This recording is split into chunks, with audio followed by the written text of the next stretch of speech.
मनोरथ को पूर्ण करेंगे।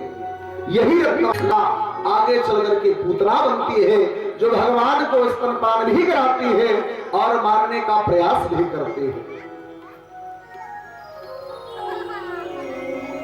भगवान राजा बलि को कहने बताओ कि तीसरा पद रखूं कहां? राजा बलि झुक गए कि सरकार तो मेरे पास कुछ नहीं बचा है, अब कृपा करिए तीसरा पग मेरे सिर पर रख दीजिए।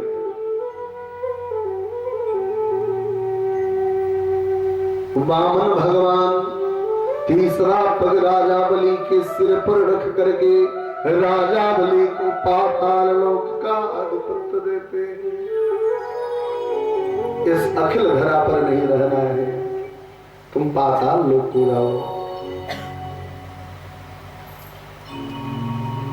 भगवान राजा बलि को पाताल लोक जाने के लिए अनुमन्य करते हैं। ये तो राजा बलि ने दिया। भैया हम लोग कहते हैं कि राजा बलि अगर सदकर्म किए तो भगवान ने उनके यज्ञ को बिगाड़ा क्यों? देखिए राजा बलि को थोड़ा अभिमान हुआ था। राजा बलि इस यज्ञ में भगवान गणेश जी महाराज की उपासना नहीं किए थे, अभिमानवश गणेश जी की उपासना नहीं किए, इसलिए भगवान गणेश जी वामन जी के पास जाकर के निवेदन करते हैं, इन्होंने मेरा अपमान किया है, इनका यज्ञ पूर्ण नहीं होना चाहिए, जिस कारण से वामन भगवान जाकर के यज्ञ को विध्वंसित करते हैं। लेकिन प्यारे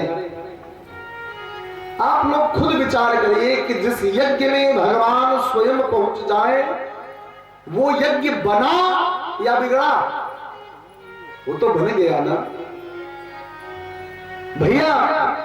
दुनिया के लोग न जाने कितने जन्म से प्रतीक्षा करते हैं कि मुझको ठाकुर जी के चरणों की धूली मिल जाए। कौन कहे धूली को? आज साक्षात ठाकुर जी के चरण ही सिर पर पड़े। भगवान राजा बलि को पाताल लोक का अधिपत्य देते हैं। भगवान कहने लगे राजा बलि हो गया ना, संतुष्ट हो? दान देकर के तुम्हारे मन में कोई पीड़ा तो नहीं है? राजा बलि हाथ जोड़ लिए, सरकार कितनी बड़ी कृपा आपने की है, क्या कहो। दान करने के बाद भी हम लोग दान करने जाते हैं ना, तो घर पे जा करके 14 बार कहते हैं आज इतना देना पड़ गया। भैया सत्कर्म का विस्मरण कर देने में ही भलाई है। अगर कहीं भूल से भी पाप हो गया तो उसको याद रखो कि हम एक बार पाप किए हैं और वह पाप हमारा कैसे मिटेगा, इसके लिए चिंता करो। पुण्य करो, पुण्य करके भूल जाओ। राजा बलि को भगवान पूछने लगे तो तुमने मुझको दिया, तो मैं ब्राह्मण हूं, मैं दान देने के बाद आशीर्वाद देता हूं, बोलो अब तुमको क्या चाहिए? ब्राह्मण ऐसे नहीं लेता, बदले में बहुत कुछ देता है। बताओ तुमको चाहिए क्या? राजा प्रसन्नम तो गज भूमि दानम,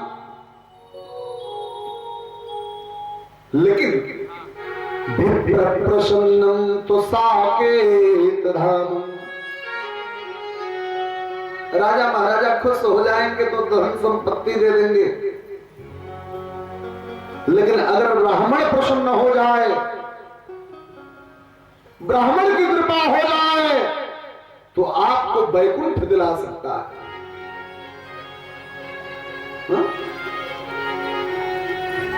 वामन भगवान पूछने लगे कहिए क्या चाहिए? तो बलि कम चालाक नहीं है। बलि ने कहा नाथ केवल एक इच्छा है, भले आप मुझको पाताल लोक भेज रहे हो, लेकिन केवल मेरी एक इच्छा है कि जब मैं घर से बाहर निकलूं तब भी, और जब मैं घर के भीतर प्रवेश करूं तब भी आप अपने स्वरूप का दर्शन हमें दें। वामन भगवान मुस्कुराने लगे कि मतलब अब पहरेदारी करनी होगी। वामन भगवान मुस्कुराते हुए राजा बलि को यह वर दे दिए, ठीक है, जब तुम घर के भीतर जाओगे तब भी और जब घर के बाहर जाओगे तब भी, दोनों वक्त पर मैं आपके सामने खड़ा मिलूंगा। भगवान राजा बलि के पहरेदार बन गए।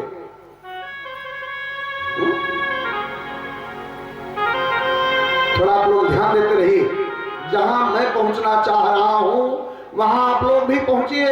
ये दानी है, और दानी की अगर भगवान की कृपा होती कैसे है।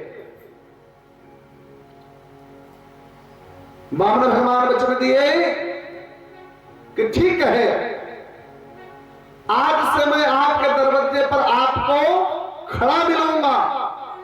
भैया विचार करिए कि जहां हमारे सरकार होंगे तो लक्ष्मी मैया उनसे दूर रह सकती है।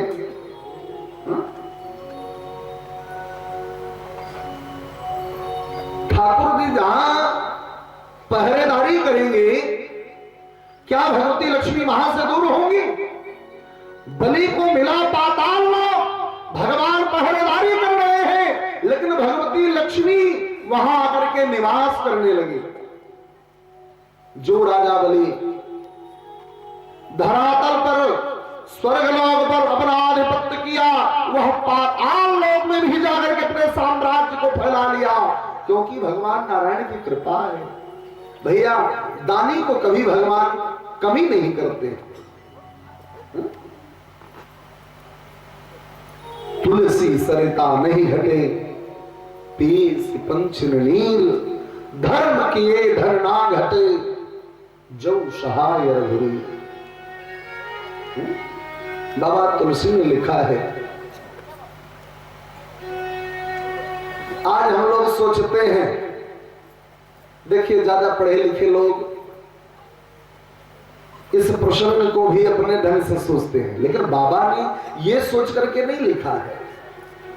बाबा यहां पर अपने भाव को अलग ढंग से रखे। पढ़े लिखे लोग इस पर तर्क करते हैं कि बाबा ये चौपाई थोड़ा सोच समझ करके नहीं लिखे।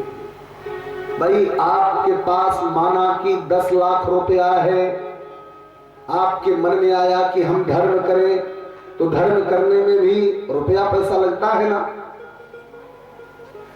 मन में आपके आया कि हम यज्ञ करें, यज्ञ में 5 लाख खर्च करना होगा, तो 5 ही लाख ना बचेगा, घट गया ना। मास्टर साहब कह रहे हैं हाँ, फंड वाले में से कितना जा रहा है।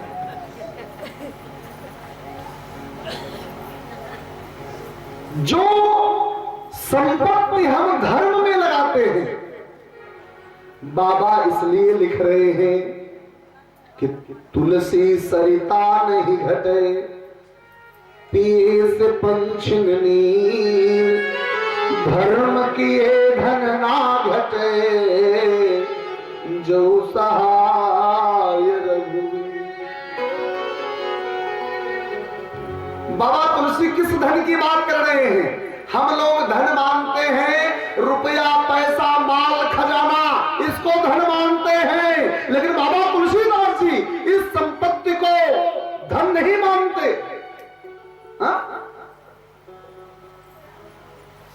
जिनके हियनी सिया राम बसे, जिनके हियनी सिया राम बसे, तिनके डर से यमराज डराना, औरन को धन द्रव्य है, तुलसी धन राम के नाम खजाना। इस संपत्ति को बाबा संपत्ति नहीं मानते भैया।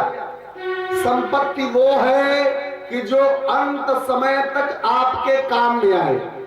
ये वाली संपत्ति कितने दिन के लिए मिली है? 10 वर्ष, 20 वर्ष, 50 वर्ष, इतना ही ना।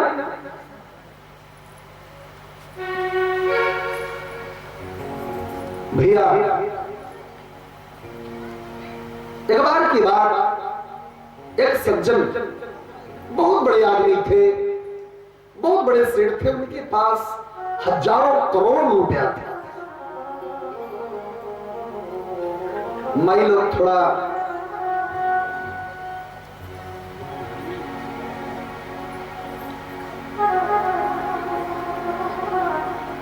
प्रेम सोनियानंद गंध भगवान की, सच्चिदानंद भगवान की। तो सेठ जी के पास हजारों करोड़ रुपया, लेकिन पैसा एक किस काम का? इस पैसे की औकात केवल इतनी ही है कि आपको अभिमानी बना रहा है, आपको भगवान से विमुख कर रहा है, आपकी दूरी ईश्वर से बढ़ती जा रही है इसी पैसे के चक्कर में। तो ऐसी संपत्ति किस काम की?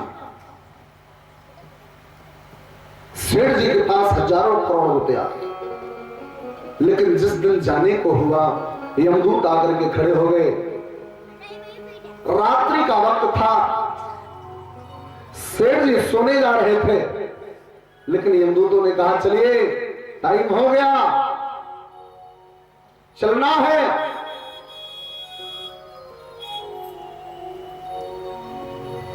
तो सेठ जी बड़े आश्चर्य में पड़े कि मुझको बिना बताए लेने चले आए। यमदूत हंसने लगे, यही व्यवस्था तो नहीं है, इस मृत्युलोक में किसी को पहले से सूचना नहीं, और न जाने किस घड़ी में बुलावा आ जाए, इस गफलत में मत रहो।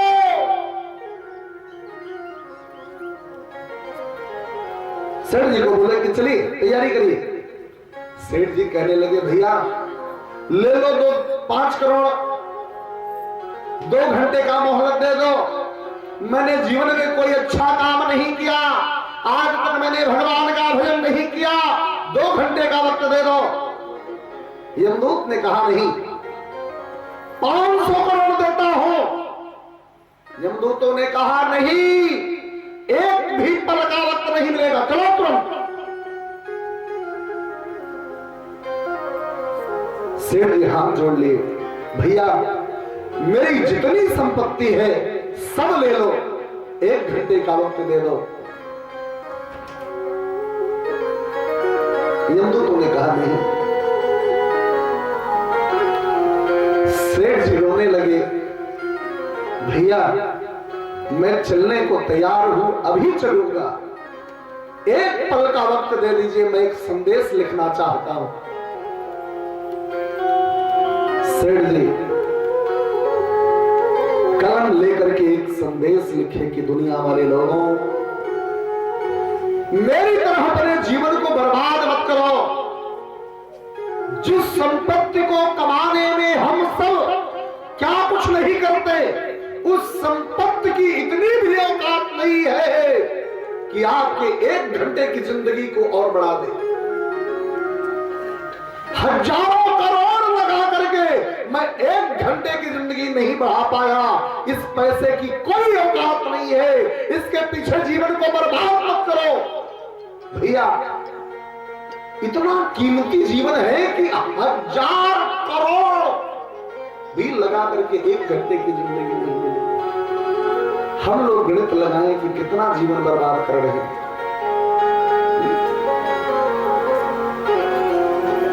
यारे बड़ा कीमती समय बीत रहा है, हम सब इस समय सदुपयोग करें,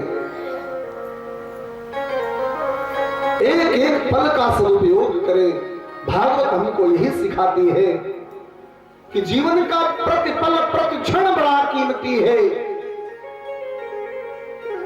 भैया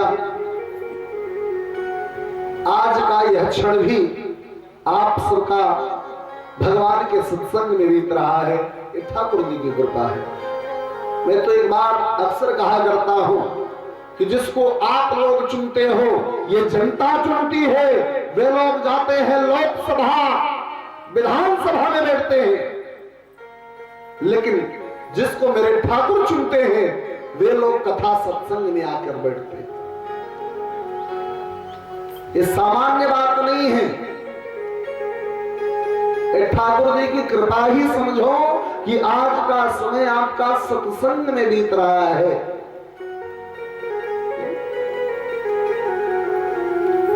प्रेम से बोलिए सच्चिदानंद भगवान की जय।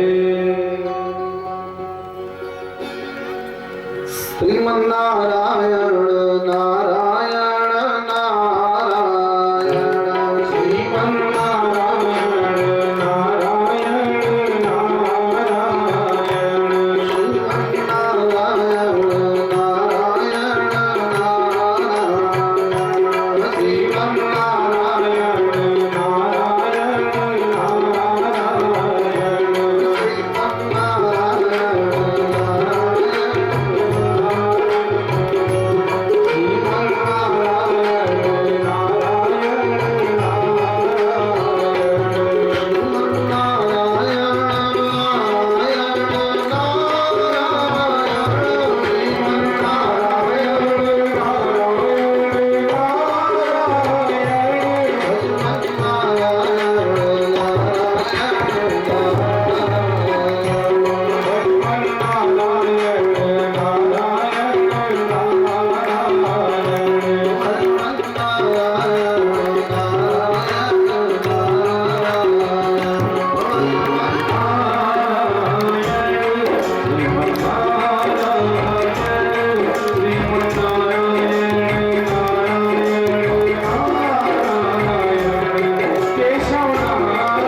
सूर्य वंश और चंद्र वंश के विस्तार की कथा श्रवण कराते हैं।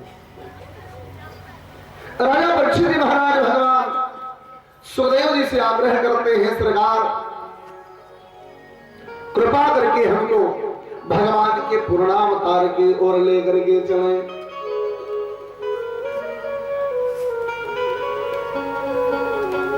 प्रारंभ में ही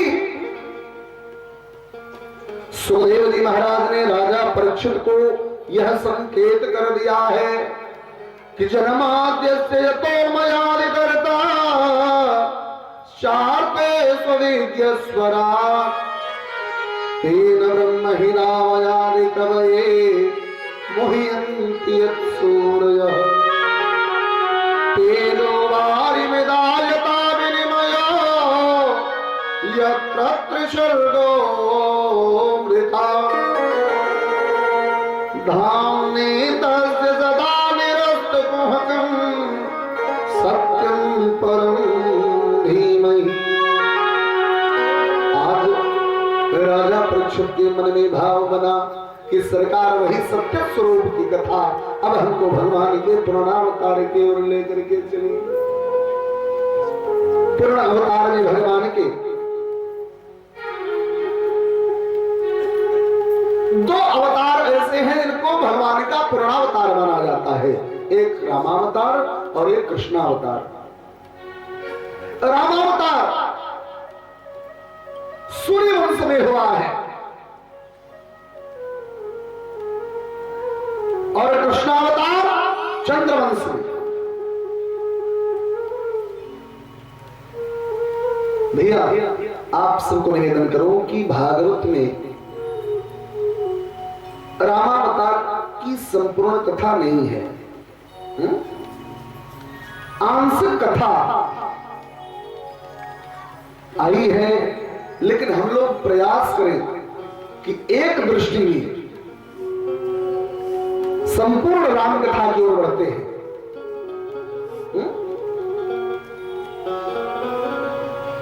प्रेम से श्याम रामचंद्र की जय, राजा रामचंद्र की जय।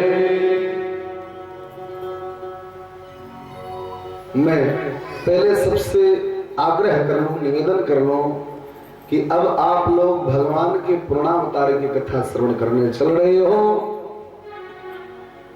उससे पूर्व मैं आप सबको निवेदन करूं कि अपने मन को कहीं और मत रखिए, थोड़ी देर के लिए मन को जोड़िए ठाकुर जी के चरणों से।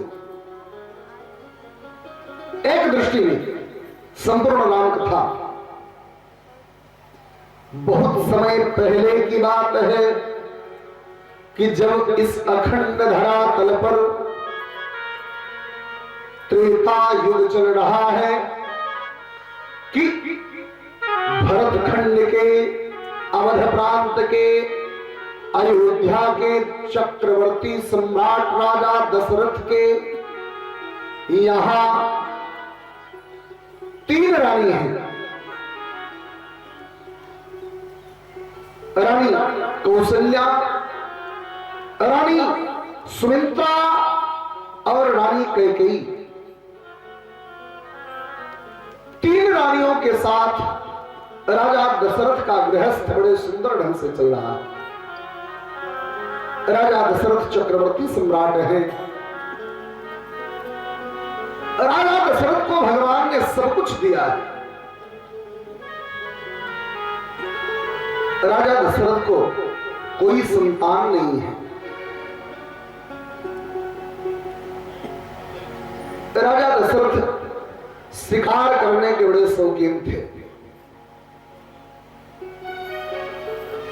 और भैया आज हम लोग अपने जीवन में कोई नियम नहीं है, लेकिन राजा दशरथ के जीवन में नियम भी था, संयम भी था, तप भी था, सब कुछ था। तो राजा दशरथ का नियम था कि जब शिकार करने जाते थे तो आज सिंह की हत्या किए तो कल व्याघ्र को मारेंगे, तो कल मृग को मारेंगे, अलग अलग जीवों की हत्या करते थे। पहले सबको संदेश देते थे कि आज हमको सिंह को मारना है। माया भगवान की कि आज नंबर है मृग को मारने का। एक हिरण को मारने के लिए आज संदेश आया है। दुर्भाग्य से उस जंगल में केवल एक हिरण और हिरनी रह रही है। आज हिरनी के गर्भ से एक बालक का जन्म हुआ है। जैसे ही हिरनी के गर्भ से बालक का जन्म हुआ, हिरण और हिरनी दोनों रोने लगे कि आज हम में से किसी एक को जाना है। न जाने कौन राजा दशरथ के बाण का शिकार बनेगा। हिरनी हिरण को कहती है कि नाथ, आप इस बच्चे को लेकर के कहीं दूर चले जाओ, मैं इस जंगल में रहूंगी। राजा दशरथ आएंगे तो हमें मार देंगे, कम से कम आप दोनों तो बच जाओगे। हिरण ने कहा नहीं, ये उचित नहीं होगा। मैं तो ये कहूं कि आप दोनों चली जाओ कहीं दूर, आप रहोगे तो इसका लालन पालन कर लोगे, मैं तो कर नहीं पाऊंगा। मैं इस जंगल में रहूंगा ताकि राजा दशरथ आए तो बाण मेरे ऊपर चलाए। हिरनी रोने लगी, नाथ, हम सनातन धर्मी लोग हैं, हम अपने पति को अपनी आंखों के सामने मरते कैसे देख सकते हैं? ऐसा हम नहीं करेंगे। हिरण ने कहा कि क्यों न ऐसा किया जाए कि चलो हम दोनों दूर कहीं चले चले, इस बच्चे को यहां छोड़ दे। राजा दशरथ शिकार करने आएंगे, देखेंगे कि ये तो बच्चा है, इसको मार करके क्या मिलेगा। हो सकता है उनको दया आ जाए, छोड़ दे। हिरनी रोने लगी, क्या कह रहे हो? राजा दशरथ को क्या पता कि संतान की क्या कीमत होती है? संतान की कीमत तो कोई संतान वाला ही समझ सकता। हम इस बच्चे को छोड़ करके नहीं चल सकते। राजा दशरथ निर्वंशी हैं, उनको संतान की कैसी पीड़ा। ये बात राजा दशरथ जी महाराज एक वृक्ष से आंख करके सुन रहे थे। आज राजा दशरथ को इतना दुख हुआ कि जात की हिरनी मुझको कोस रही है।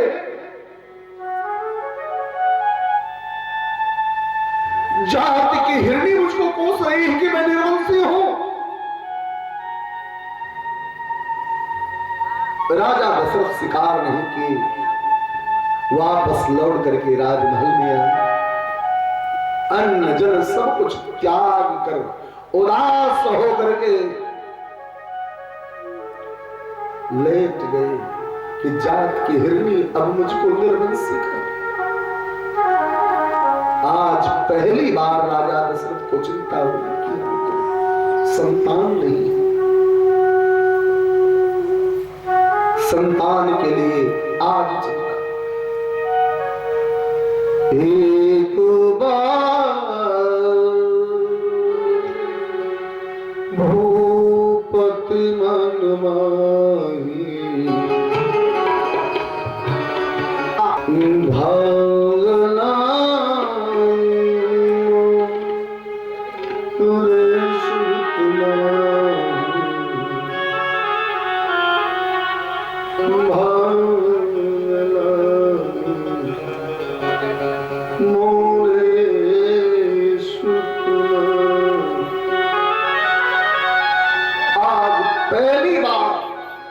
राजा दशरथ को यह दुख हुआ कि अगर मुझको संतान ही भगवान दिए होते तो ये शब्द क्यों सुनने को। राजा दशरथ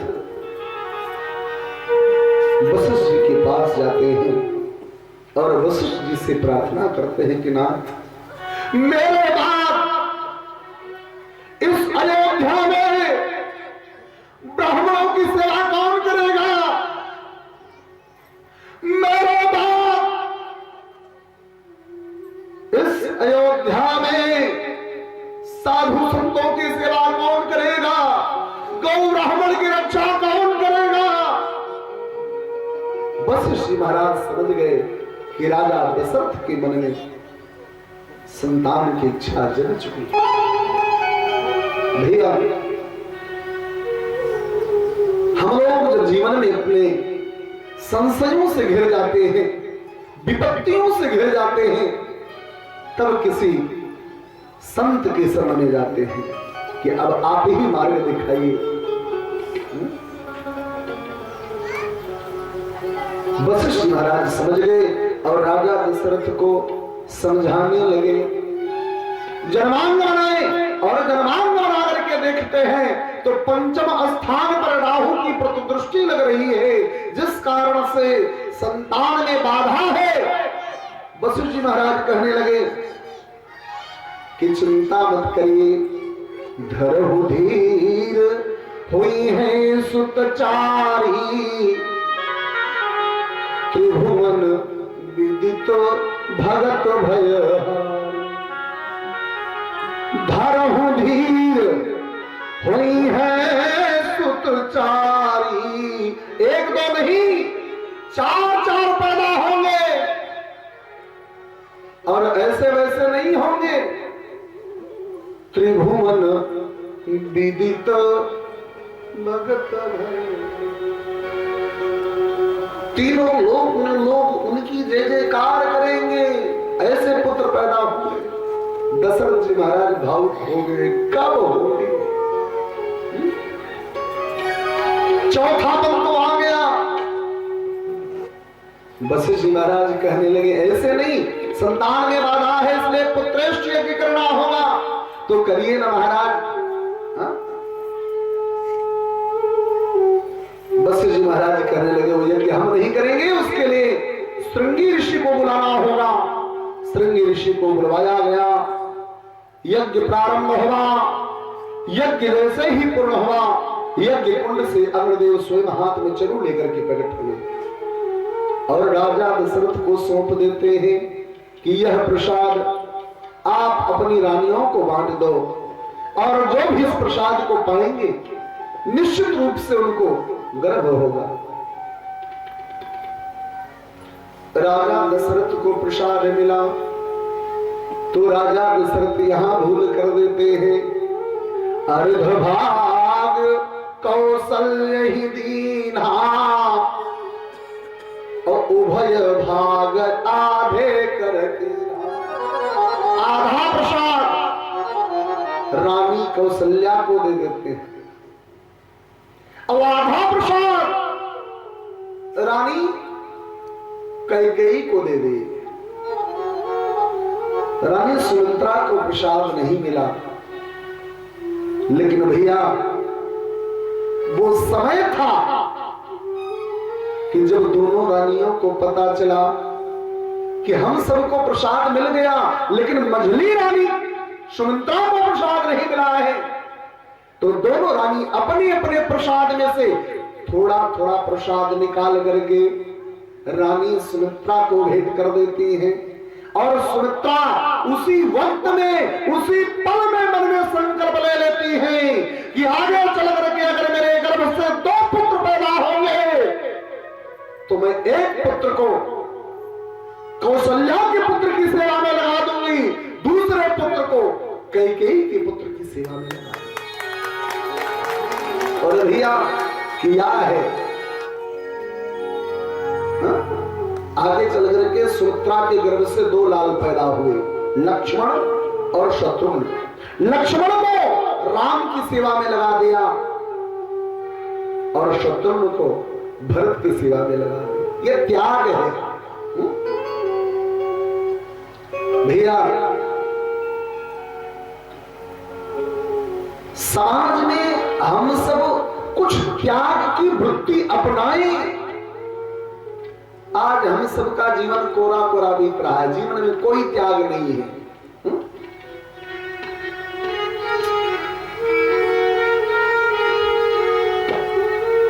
वृत्तियों से भरे हुए, कुवृत्तियों से भरे हुए जीवन को हम लोग जी रहे हैं। अपनी कुवृत्तियों को भी नहीं त्याग रहे हैं जो हमारे जीवन को बर्बाद कर रही है। हम उन कुवृत्तियों को छोड़ने में भी सक्षम नहीं है। राजा दशरथ बड़े आनंदित हुए कि तीनों रानियां सगर्भा हुई। समय बीता कि कौशल्या के गर्भ से भगवान राम अवतार लिए, कैकेयी के गर्भ से भरत जी महाराज पैदा हुए, सुमित्रा के गर्भ से लक्ष्मण जी महाराज और शत्रुघ्न जी महाराज पैदा हुए। राजा दशरथ फूले न समाये कि कहां मैं एक लाल के लिए इंतजार कर रहा था, कहां ब्राह्मण की कृपा हुई कि हमारे घर में 4 लाल पैदा हुए। राजा दशरथ बड़े आनंदित हुए। सारे नगर में बधाई बजी कि मेरे घर में पुत्र का जन्म हुआ है। भगवान राम, लक्ष्मण, भरत और शत्रुघ्न चारों भाई धीरे धीरे बड़े हुए। वशिष्ठ जी के गुरुकुल में विद्या अध्ययन करने के लिए इन चारों भाइयों को भेजा गया। अल्प समय में ही गुरुदेव जी ने इनको शास्त्र धर्म का परिचय कराया। भक्ति, योग, वेदांत इत्यादि की शिक्षा देकर के परिपूर्ण किए। भैया पहले शिक्षा छोटी होती थी लेकिन संस्कार युक्त होती थी ना। लेकिन आज शिक्षा बहुत बढ़ गई है लेकिन संस्कार मुक्त शिक्षा हो रही है। आज आप 40 वर्ष के किसी पुरुष को पूछो कि आप क्या कर रहे हो, लोग कहते हैं हम पढ़ रहे हैं। शिक्षा बहुत बड़ी हो गई लेकिन संस्कार कहीं दूर दूर तक नहीं दिख रहा है। अब की शिक्षा का भाव, शिक्षा का स्वभाव सब बदल गया। आज की शिक्षा है क्या? पेट भरने की शिक्षा। मात पिता बालक ही बोलाई और उदर भर ही सब धर्म सिखाए। बचपने से ही माँ बाप अपने बच्चे को सिखाने लगते हैं। 3 साल का बेटा हुआ तभी से उसको कॉन्वेंट में भेज देते हैं पढ़ने। अच्छी शिक्षा रहेगा तभी आगे चल करके डॉक्टर, मास्टर क्या क्या बनेगा।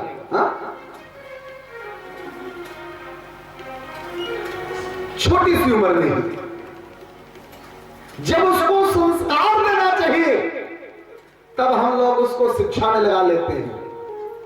भैया शिक्षा देने में कोई बुराई नहीं है, शिक्षा खूब देना चाहिए। लेकिन शिक्षा से, जिस शिक्षा से हमारा संस्कार दूषित हो जाए, हमारा संस्कार बिगड़ जाए, वो शिक्षा मेरे किसी काम की नहीं है। लेकिन भैया हम लोग अपने बच्चों को सोचते हैं कि पढ़ करके, लिख करके, आगे चल करके ये डॉक्टर बन जाए, मास्टर बन जाए, इंजीनियर बन जाए, चोर बन जाए, चंडाल बन जाए, लेकिन भगवान का भक्त न बने। ये लोगों के स्वभाव हो गए हैं कि मेरा बेटा कुछ भी बने। अगर कोई बच्चा अपने माँ बाप से कह दे कि मैं बड़ा होकर के सन्यासी बनूंगा तो घर वाले पसंद करेंगे? अरे बच्चे की बात छोड़िए, अगर बूढ़े बाबा लोग कह दें कि मैं तो अगले महीने से संन्यास ले लूंगा। किसी को अच्छा लगेगा? भैया ये समाज की बहुत बड़ी विडंबना है। आज हम लोग ठाकुर जी से अच्छे अच्छे फल की कामना करते हैं और जब फल नहीं मिलता तो भगवान को कोसते हैं कि भगवान ने हमारे लिए किया क्या। अरे पगले, अपनी छाती पे हाथ रखो और पूछो कि तुमने उनके लिए क्या किया। लेकिन यह मानव जीवन पा करके भी हम लोग कोरा कोरा जीवन बिता रहे हैं। भगवान अल्प ही समय में शिक्षा पूर्ण किए। भगवान की शिक्षा पूर्ण हुई। प्रभु जी की धीरे धीरे अवस्था 12 वर्ष की हो गई। इधर विश्वामित्र जी महाराज यज्ञ कर रहे हैं और यज्ञ में राक्षस गण बाधा उत्पन्न कर रहे हैं, यज्ञ होने नहीं दे रहे हैं। तो विश्वामित्र जी महाराज को याद आया कि यदि राम और लक्ष्मण का सहयोग लिया जाए तो मेरा यज्ञ पूर्ण हो सकता है। विश्वामित्र जी महाराज राम और लक्ष्मण को लेने के लिए राजा दशरथ के पास आए हैं। यहीं से भागवत में कथा है। विश्वामित्र जी महाराज राम और लक्ष्मण को मांगने आए हैं, लेकिन दशरथ जी महाराज देना नहीं चाह रहे हैं।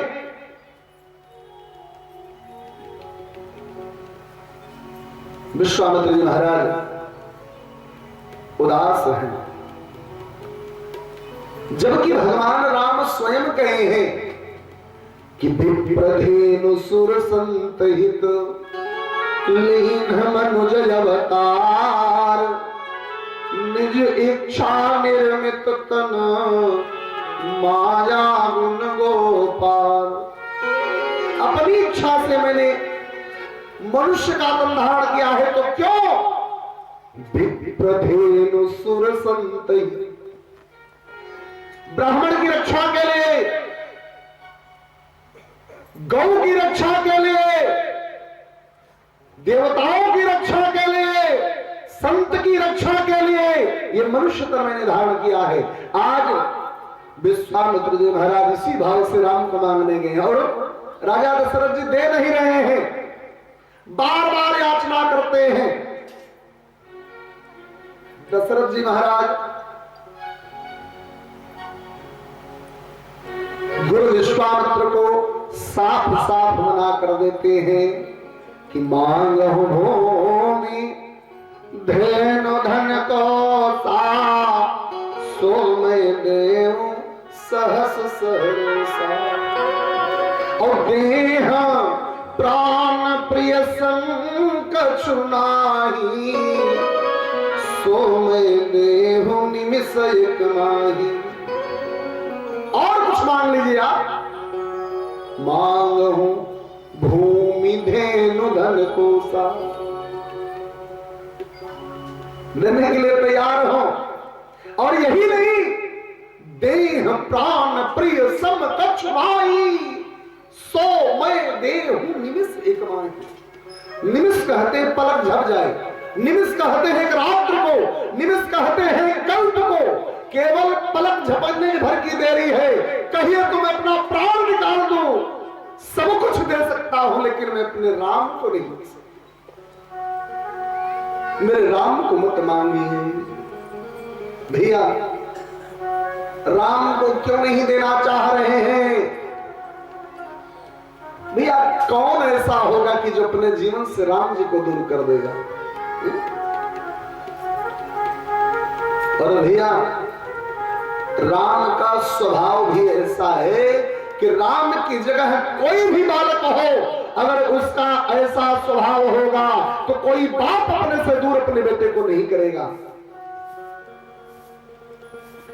प्रातः काल उठ कर रघुनाथा, मातु पिता गुरु नाम हिमा। प्रातः काल उठ कर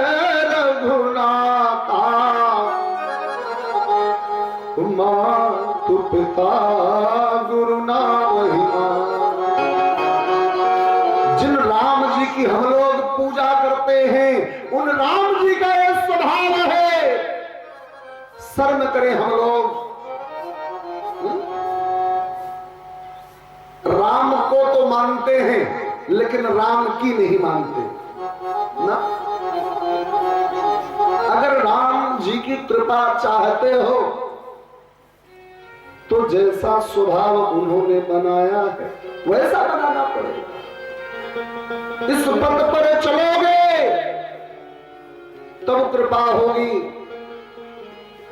पहले के जमाने में ऐसा होता था भैया, हमारे घर के बच्चे लोग सुबह सुबह उठते थे तो माता पिता को प्रणाम करते थे, बड़े बुजुर्गों को प्रणाम करते थे, गुरुजनों को प्रणाम करते थे। लेकिन भैया समय बहुत बदल गया। आज लोगों को प्रणाम करने में भी शर्म आता है। अरे मैं लाख रुपए महीने में कमाता हूं तो बाबूजी का पैर छूऊंगा? आज लोग अपने माँ बाप का पैर छूने में शर्म कर रहे हैं। सोचिए आपकी शिक्षा कितनी बढ़ गई। आज के समय में गुरुजनों का चरण छूने में लोगों को शर्म आ रही है। विचार करिए कि शिक्षा कितनी बढ़ गई, कितना शिक्षित हो गए, समाज कहां जा रहा है। भैया चेतना हम सबको लानी होगी। इस वर्ष अप्रैल के महीने में हमारा कार्यक्रम सिंगापुर में था और जब मैं सिंगापुर में गया और सिंगापुर में सैकड़ों लोग जिनको हमारे भारतीय संस्कृति का दूर दूर तक कुछ ज्ञान नहीं है, लेकिन उन सब ने एक चीज सीख रखा है कि अगर भारत से लोग आए तो उनको झुक करके दंडवत प्रणाम करो, तो भारतीय संस्कृति की छाप हम सबके ऊपर पड़ेगी। उनकी कृपा, उनका सद्कर्म का प्रभाव हम सबके ऊपर आएगा। विदेशों में हमारी संस्कृति का नकल हो रहा है। मुझको बहुत अच्छा लगा कि यहाँ के लोग भी सुधर रहे हैं, लेकिन दुख भी इस बात का हुआ कि आज हमारा हिंदुस्तान बिगड़ रहा है।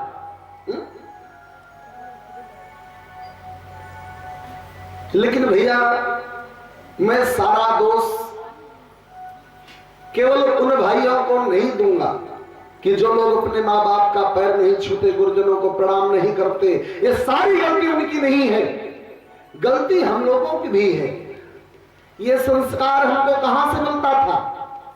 घर से, परिवार से। कौन देते थे? माता पिता। कि बेटा सुबह उठ करके पहले पिताजी को प्रणाम करो, माताजी को प्रणाम करो। लेकिन आज ऐसी शिक्षा हमारे घर में हो रही है। और क्या आप लोग शिक्षा दोगी जब आप लोग खुद ही अपने घर में बड़े बुजुर्गों को प्रणाम नहीं करती हो तो बच्चों को क्या सिखाओ? पहले के जमाने में माताएं भी सुबह उठ करके अपने पति को प्रणाम करती थी, सास ससुर का पैर छूती थी, करती थी ना? नहीं?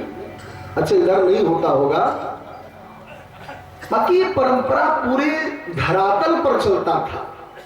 सुबह सुबह एक बात मैं कहता हूं, आप सबको निवेदन करो, आप लोग सत्संग मत करो, भजन मत करो, किसी मंदिर में मत जाओ, लेकिन इतना जरूर करो कि कहीं हमारे घर के देवता रूठ न जाएं।